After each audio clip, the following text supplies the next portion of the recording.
course, it was a joint work.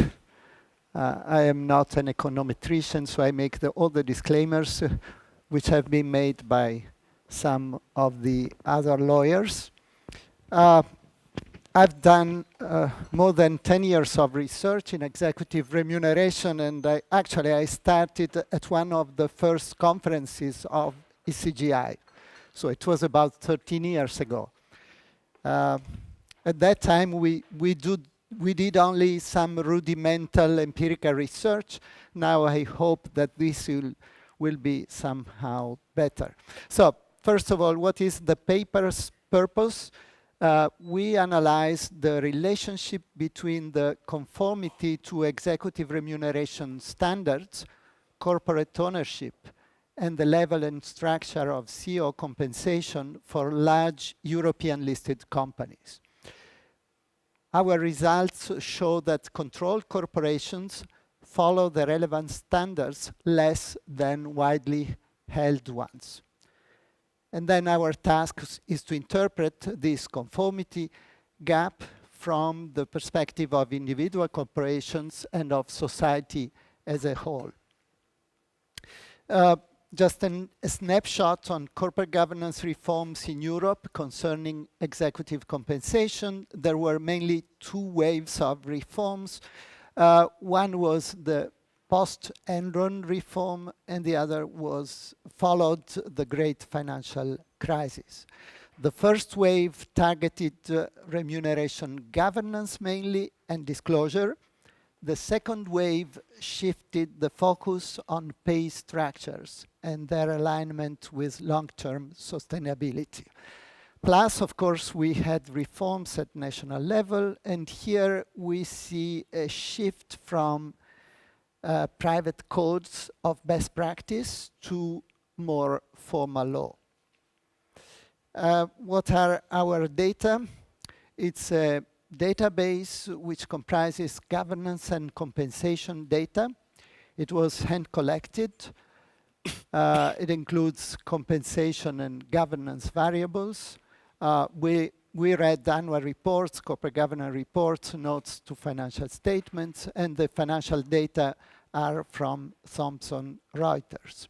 Our database covers only non-financial firms included in the Euro First 300 index. So they are about 192 non-financial firms. We consider 2 years, one before the crisis, one after the crisis. The 2 years reflect the two waves of corporate governance reforms, the post-Enron, post-financial crisis reforms.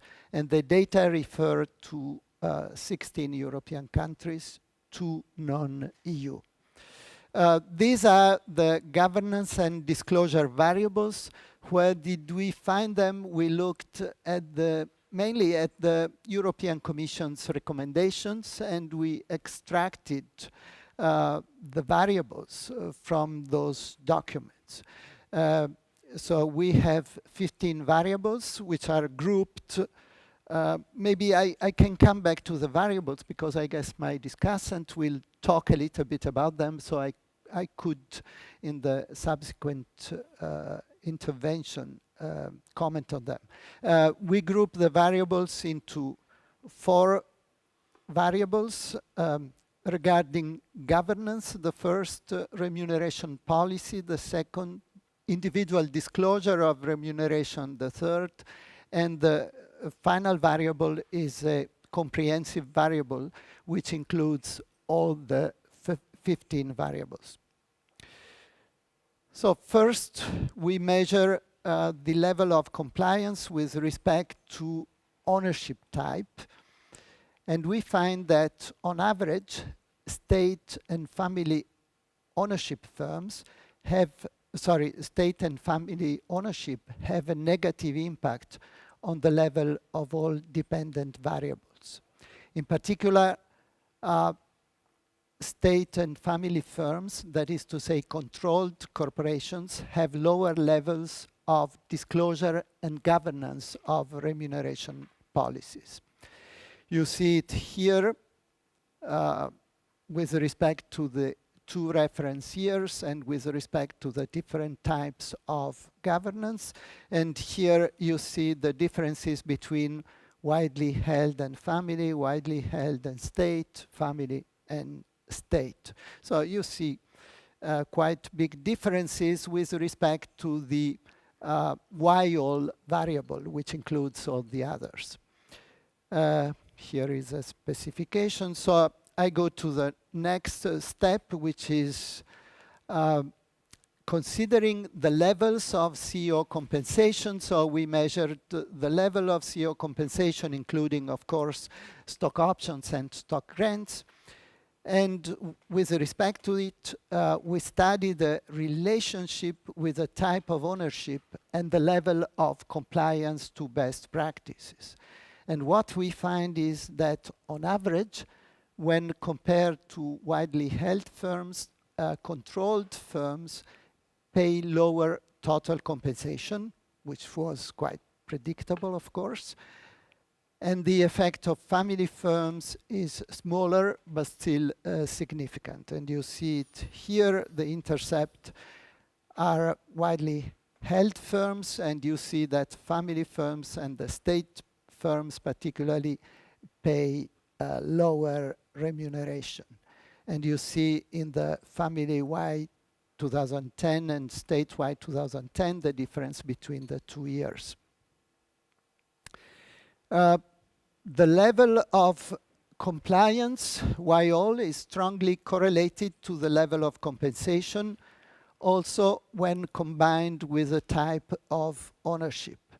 I've been intimidated to use the Q ratio, so you'll see it here, but I almost just learned what it was, but I should forget it.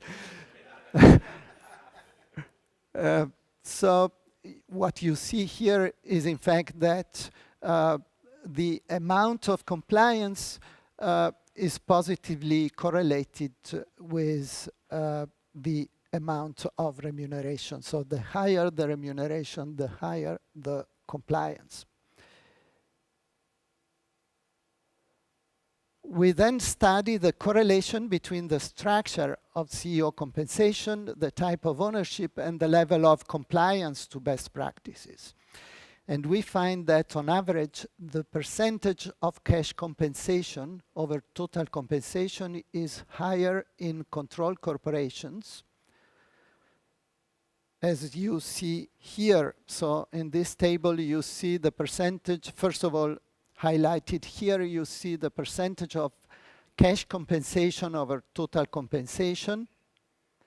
And you see that with respect to the intercept, which are widely held firms, family firms, and state-owned firms pay more cash compensation with respect to variable compensation. We also find that incentive-based compensation, which includes bonuses and stock-based compensation, is lower for state-owned firms, while family firms reveal no significant differences with respect to widely held firms. You see it here. So the incentive compensation at family firms and state firms is lower, particularly for state-owned firms.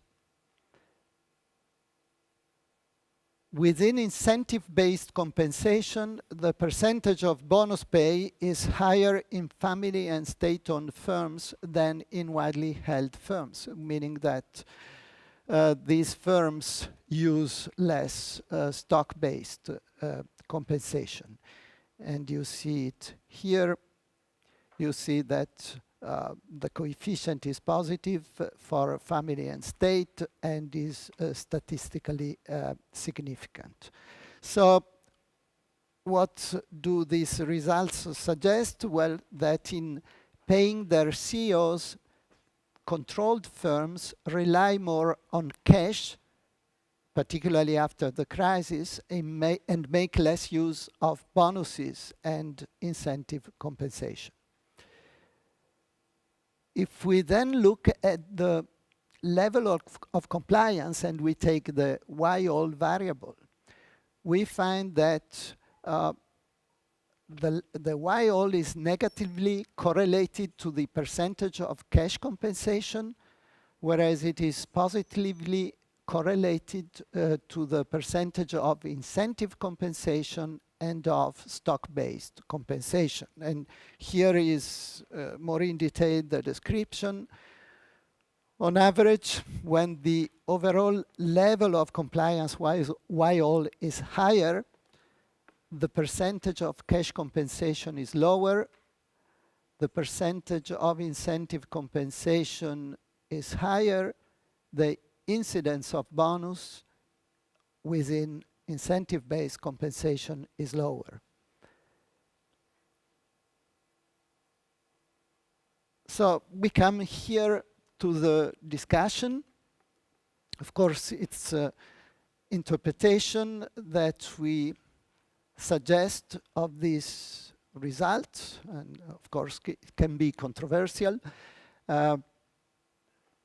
We ask, first of all, why there is a conformity gap with respect to controlled corporations. Why do they comply less with best practices?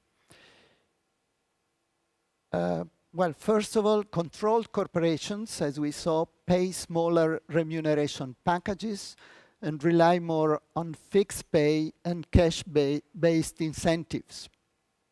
What are the possible reasons? Well, first, controlling shareholders, we assume, monitor the managers more effectively, and of course we make reference to the literature supporting this argument.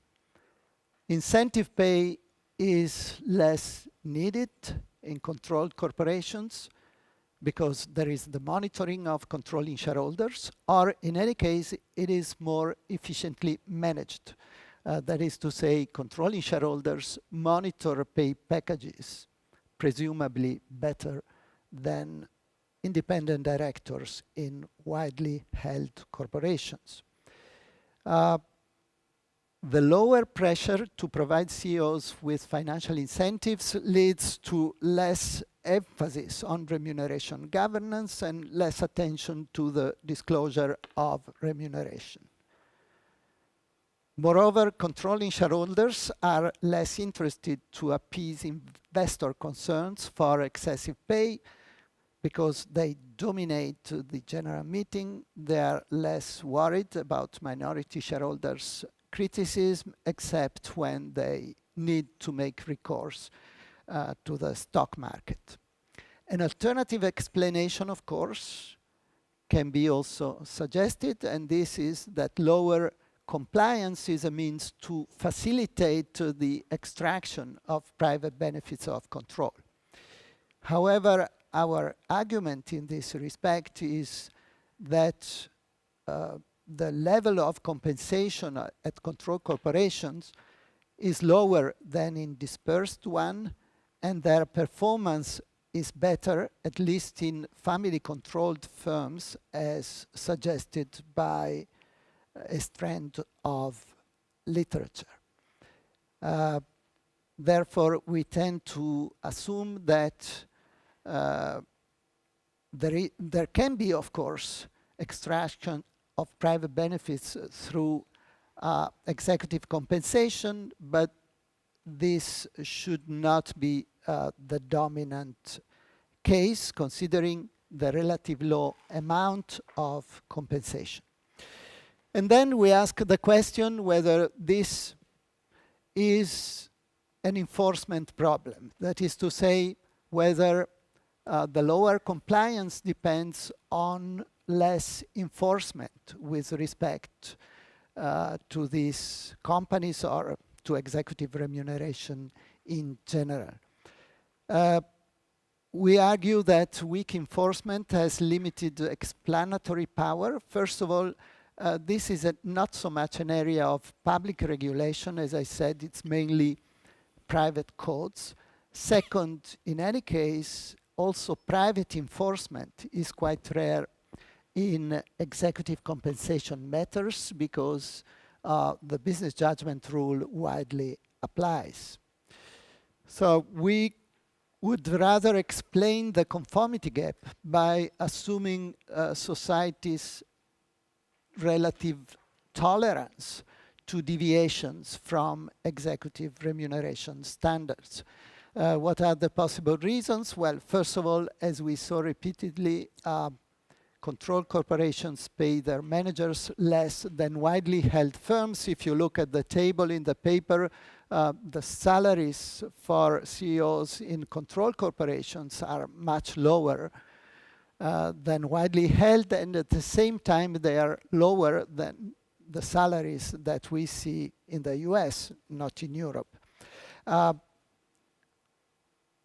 Controlled corporations often perform better. And finally, the appropriation of some private benefits of control is tolerated to some extent in most legal systems.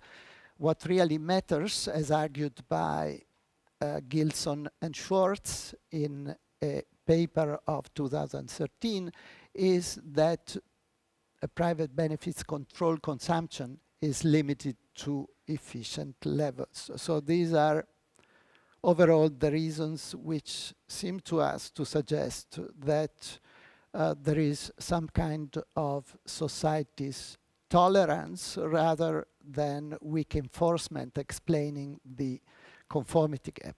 So here are the conclusions. Maybe I've consumed my time, 2 minutes. So first of all, there is a conformity gap, as we saw. Controlled corporations on average comply less than widely held ones.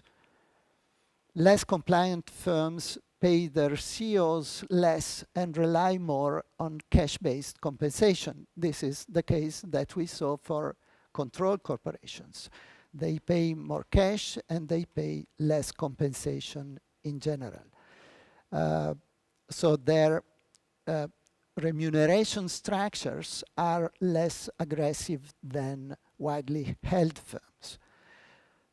The conformity gap may be therefore a consequence of the tighter monitoring by controlling shareholder, which reduces the need for financial incentives and therefore the pressure to comply with remuneration best practices. Of course, an alternative explanation, which we consider less likely, is that the conformity gap is something which is directed to make the appropriation of private benefits of control easier.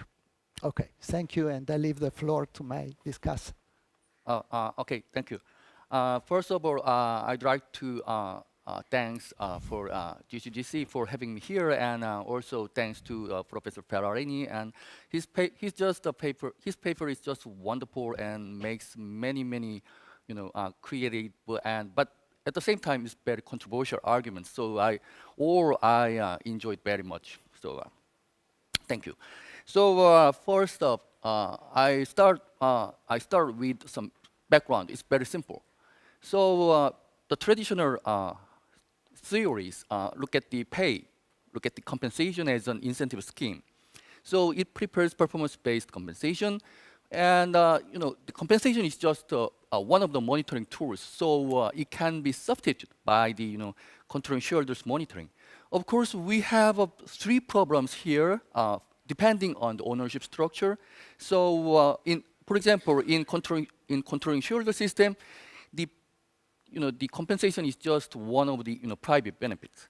Of course, in other systems, in widely held companies, managers are able to set their own way, their own pay, and it creates another agency cost.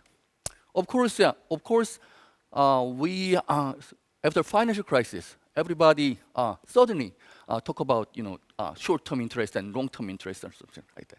So all of these problems. So what is the solutions? Solutions is not perfect, but there are a little bit solutions.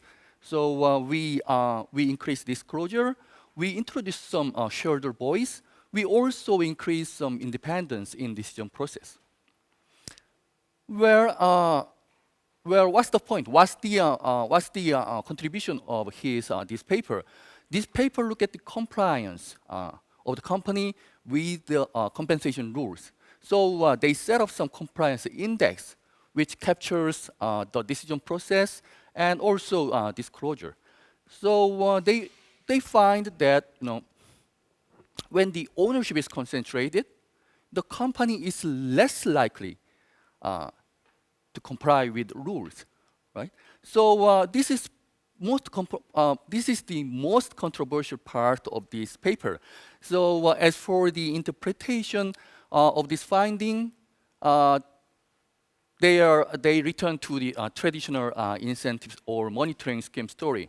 So that is to say, the controlled companies are already incentivized by the controlling shareholders. So they do not comply because they don't need for financial incentives anymore. So, well, actually, I'm from Korea. I'm from Korea, which is very well known for the controlling shareholders, and my experience is that just compensation is just a private benefit, never incentive or something like that. Just a private benefit. Of course, the quality of law or the investor level of investor protection is very different between the European countries and Korea. But anyway, I will provide some comments in terms of the private benefit story, right? So my first comment is, what can you measure exactly by compliance index? I mean, your story is just based on the traditional agency problems story. So, but it seems to me this story assumes that compensation rules aimed at, or they have at least some effect of aligning managers' incentive to shareholders. But compensation rules. I mean the recent reform is really has something to do with this. I think the compensation rules generally focusing on the independence in the decision process, and also focus on the more disclosure. So your index is also look at these two elements. But independence and why do we need some increased independence, or why do we need some disclosure? It means it's just maybe the purpose of this is to achieve some transparency. So transparency prevents controlling shareholders or management from stealing or from being paid too much. But they have very little to do with some incentives, proper incentive, long-term incentive, or something like that. So that's my first question of what if you measure the compliance index, but by this compliance index, what do you really want to measure, right? Actually, the second comment is about the numbers. Of course, so we are lawyers, we are law professors, so we are very bad at the numbers. But anyway, you mentioned some about the numbers. So my point is that these numbers, the index, the compliance index, may have some problems with over underestimations of some compliance. For example, think about the governance index, YGov. YGov is just the average of 4 numbers. So Y1 and Y2 is related to independent committee, and Y3 and Y4 is about the use of external or independent consultant. So my understanding is that even listed companies in Europe tend to have some kind of compensation committee, whether the controlling shareholders or not, there are controlling shareholders or not. It means that my guess is Y1 and Y2 is not that much different. between these two groups, because these two groups are, of course, all have some independent committees. So, but on the other hand, some controlling shareholders, for some reasons, may be very reluctant to be used outside consultant. I don't know. Maybe if I are controlling shareholders, I do not ask others outside consultants. So my suggestion is please check out where this big difference of y GOP comes from. If this big difference comes from y3 and y4, I think this index can tell very little on the independent decision process, right?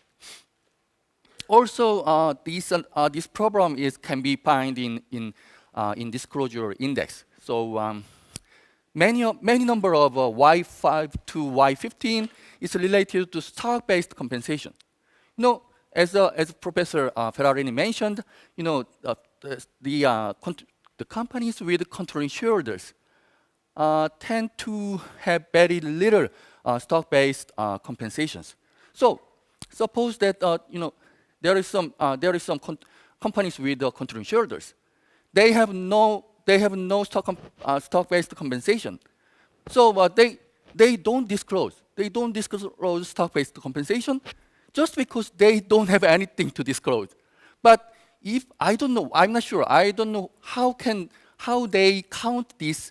If this count, maybe it counts as a 0 or 1. But if it counted 0, then I mean the disclosure index y rim and y dis of controlled firms may be kind of underestimated.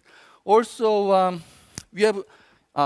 Of course, he did mention, but in this paper, if you look at the table 7, table 3, table 3, only y-lim. Y-lim is a kind of, disclosure of policies, not the disclosure of actual compensation, disclosure of policy. So only y-lim is significantly changed after financial crisis. What do you mean? Why disclosure of actual compensation is not changed, but just the disclosure of policy is somehow increased? What's happening there? So my scenario is that maybe it is possible.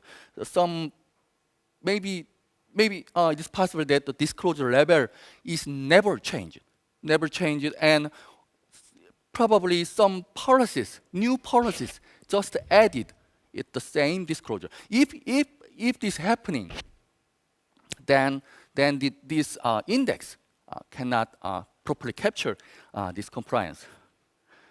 And my third observation is about the interpretations. So you reject private benefit extraction story. And the argument is that family control is associated with high performance. But high performance, why high performance has something to do with the disclosure? So I mean, why they don't disclose high compensations associated with high performance if they don't have anything to hide, right? Just the disclosure is enough. So there's no reason why the high performance companies do not disclose this high compensation. So my suggestion is, why don't you distinguish the compensation as two groups? In the same controlled companies, two groups. Just one is the family members' compensations, and the other is professional managers' compensation. Maybe I guess that the family members are paid higher, right, than the professional managers. So this higher gap may indicate some kind of extraction of private benefits. So I suggest that why don't you regress this gap to the kind of shareholder protection index or something like that, and investor protection or something. Then you can find some other meaningful stories about the extraction of extraction of private benefit. And my final comment is about pay style, about the pay style in concentrated ownership. Why? Yes. You know, the companies with controlling shareholders pay less than the widely held companies. So, the easy answer is that, you know, good law in European countries and also the social pressure may work.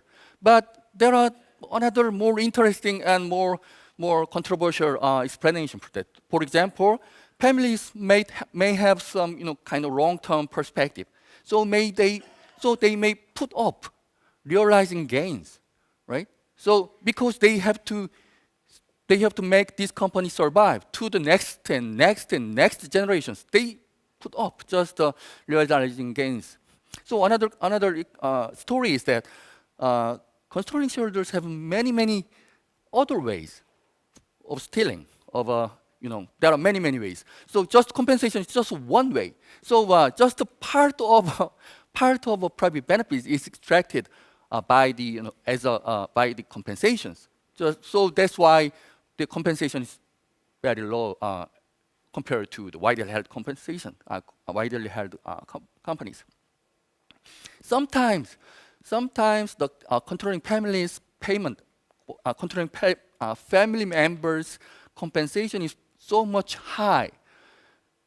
But in this case, the compensation to the other you know, professional managers are so low. So averaging this may make this amount maybe lower. And my final point is why maybe the controlling shareholders prefer bonus to stock-based compensations. Where of course, and the easy answer is that, you know, the controlling shareholders do not need stock. They do not need stock because they cannot sell these stocks. But another story is that, you know, think about the gain bonuses and stock-based compensations. Which one do you prefer? You know, for the, you know, stock-based compensation, the gains is determined by the, you know, market. You cannot influence the market price. But, you know, if the bonus, think about the bonus. The formula is, or you can influence it, right? So just you can increase the bonus number. It's that very easy way, easy work. But, you know, increase the gain from the, you know, stock options. It's very hard. So there are another minor one, but maybe state-owned companies and family-owned companies may look like very different, but he just like the same. So and any another empirical issues, but I'm a law professor, so so sorry about that. Maybe some this kind of issues, but it remains. I left it to you. Thank you very much. Yes. Okay. Thank you.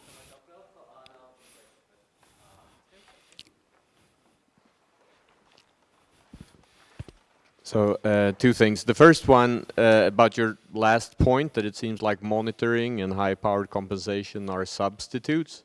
There's a big counterexample to that, which is private equity, where you have the monitoring shareholder controlling the whole company, and they use a ton of equity-based compensation. Now, the second point is, I mean, relates to this. I think state-owned and family-owned companies are very different, and you should distinguish them. State-owned companies, at least my experience is that at least in Sweden, the state has pay limits. You know, the government says you cannot use equity-based compensation, period. That's a rule, okay? And you should never be leading in terms of salaries and so on. So I think there's a lot of that kind of stuff playing around for state-owned companies. For family companies, I'm wondering, it depends a little bit on how you measure compensation. So if I'm a family member and my family owns 50% of this company, it might not matter what I get in compensation every year because I have a huge equity-based incentive. So one would have to kind of distinguish that. Yeah. Three observations. State-owned corporations may have a different objective function, which is not maximizing shareholder value. And then this is maybe an explanation why you don't want to link compensation to shareholder value. Second, state corporations may enjoy some monopoly rents, especially, I mean, if the market is not liberalized. And then it would be efficient to leave managers these rents, which are not the agency or information rents. So there is no reason to leave the managers these extra rents. Third, for family corporations, I mean, I suppose that, I mean, there are different patterns of inside ownership for the executives. So you should probably control for the level of inside ownership. And then maybe the substantive difference you observe with the variable compensation and fixed compensation will disappear once it's controlled for inside ownership. One comment on your underlying idea of the conformity gap being a bad thing. That's not necessarily the case, because maybe if you think about it, the optimal compensation contract being highly dependent on firm specifics like capital structure, industry, etc., it may not be such a great idea to adhere to a standardized recommendation like a best practice. And in fact, there is evidence in the literature that adhering to standardized advice given by proxy advisors on compensation packages actually destroys firm value. So a possible interpretation of your findings could also be that the controlling shareholder actually does a good thing by not adhering to these standards and just sticking to more firm-specific contracts. And another unrelated thing is that probably is a struggle, and I hope you can help me with my own problems here. There is a accounting problem in all these compensation things which relates to the difference in reporting standards for share-based and non-share-based variable compensation, because share-based compensation gets reported with the fair value at grant, whereas non-share-based gets reported at payout. And that automatically makes you miss a lot of compensation packages or parts of the compensation packages where the criteria are just not fulfilled, so they never get paid out. And that automatically means that, I don't know how you deal in your sample with that. I would like to come back to this. I want to reinforce, in fact, the societal perspective that you refer to when you say that, or when you try to interpret this conformity gap as a manifestation of society's tolerance of this appropriation of the personal benefits. I think this ties in quite nicely. There is an empirical study on the correlation between compliance with corporate governance codes and stock market performance. And there is, there's this finding that shareholders would tolerate non-compliance as long as financial performance is good. That's the study by McNeil, and I'm wondering if you would go so far as to extend your findings to the fact that it also applies to compliance with the corporate governance codes in general. I guess not, because that's a minority position, but I'm still curious. Yes, well, I start from the comments from the floor. I share most of them. Of course, there is this emphasis on the difference between state and family. I think we should do something about that. It was, of course, there are two different stories. State-owned firms behave differently, particularly as to compensation, and particularly after the crisis. And we see it a little bit in the data, because we see, for instance, that after the crisis, state firms pay even lower incentive compensation. And private equity, of course, is a very good benchmark. And it contradicts our data to some extent, because in private equity also the amount of remuneration is much higher, and but they do not have to comply with corporate governance and remuneration rules. Then, yes, controlling for the level of inside ownership, we take a threshold of 20% for identify controlling shareholders and controlled corporations, we could further work on the threshold. Then Tobias, yes, you actually, your argument, I think, coincides with ours in the sense that you find it natural that they do not comply with executive remuneration standards. In fact, if we look at the European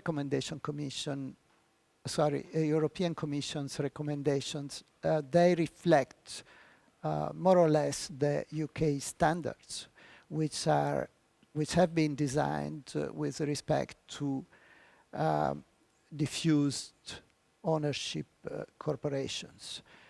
This is true. At the same time, and here I come to your comments, which were, by the way, very useful. Thank you very much. You highlighted the fact that maybe that first of all, it is not clear what we want to measure.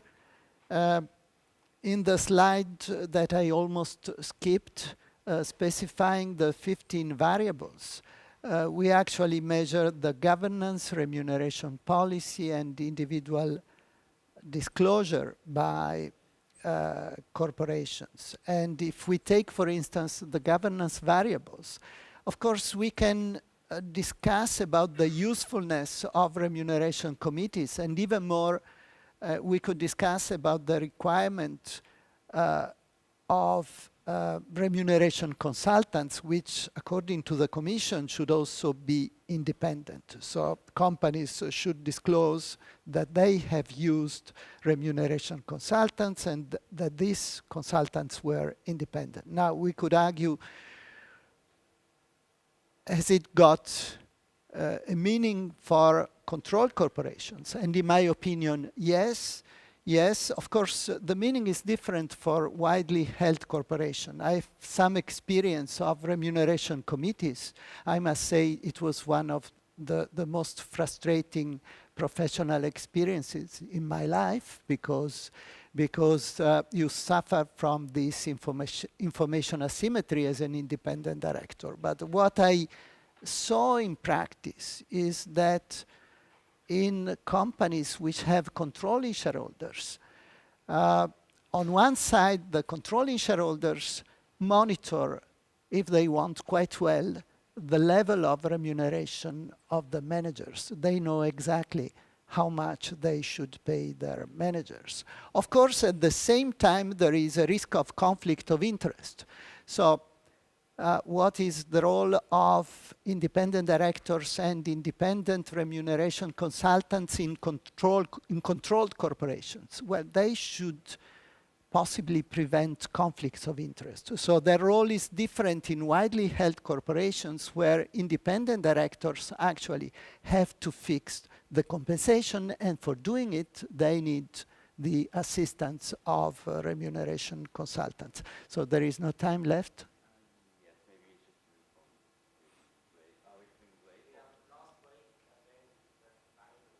Yeah, so I don't want to take too much of your time. I have other comments, but we can talk about it. Okay.